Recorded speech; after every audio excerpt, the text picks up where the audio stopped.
doing 130. Okay, cool. Well, I don't go that fast while we're talking. Oh, shucks.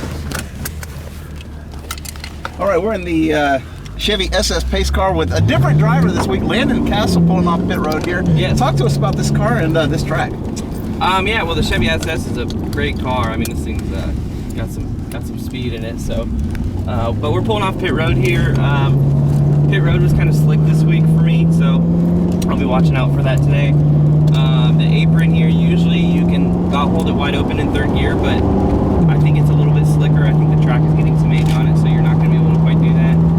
But on a green flag pit stop, getting up through the gears as quickly as you can. You'll kind of cheat this, cheat the blend and blend as quickly as you can. Shifted at 9,000 RPMs, grab fourth gear down the back stretch here. Big wide entrance into turn 3. It's kind of a long entrance, so you can drive it way into the corner. And I lift about this line right here, right that white line on the track. Lift, and then you're backing the gas about here, but you got to have it pointed for these bumps. And both ends, there's bumps on the racetrack. You got to have the car pointed before you get to those bumps. Otherwise, it'll kind of shoot the race car from the track. So, pretty good exit on turn 4. The trickiest part of the track, I think, is off of 2, where it gets a little bit narrow and it gets flat. But this track is getting some age on it, and it's really, it's really kind of coming into its own character, and it's making for good racing. So we got our entrance into 1 here now through the dog leg. Kind of an interesting arc because you don't want to arc it in too much, but you do have to get some good arc. But the best is to put your right sides on that white dot probably, and start coming down slowly, but not too quickly. You want to have it pointed across this bump. And by this time, you should be wide open throttle, and you want to keep it nice and hooked on this white line on new tires. You come off the corner, it gets real flat. It's easy to pancake the wall over here. So you got to watch out for that when you're running in traffic and you don't have a lot of air in the car.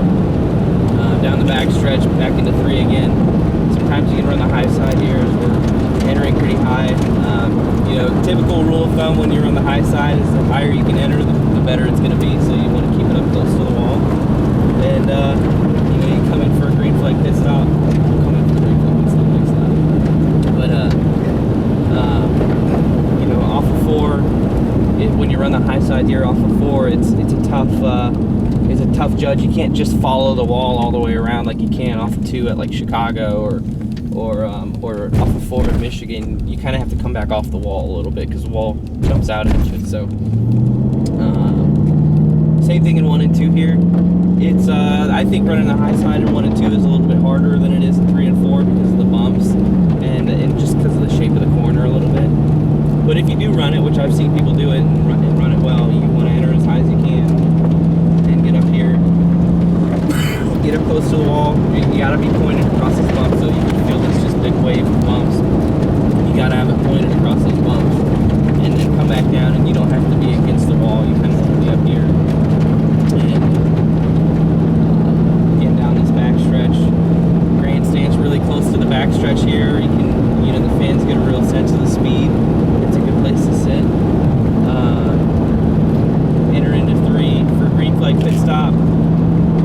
Come in hard, you even get back to the gas, and then you lift about that forward side, and then you're braking hard, downshift 1 more time, grab second, feel a little bit of wheel hop, try not to slide the front tires, and 45 miles per hour at the yellow line.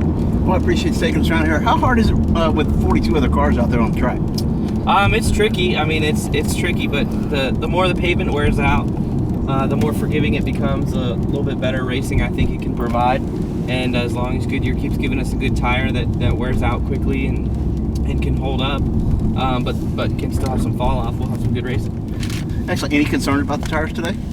I've heard of a few people that have had some issues.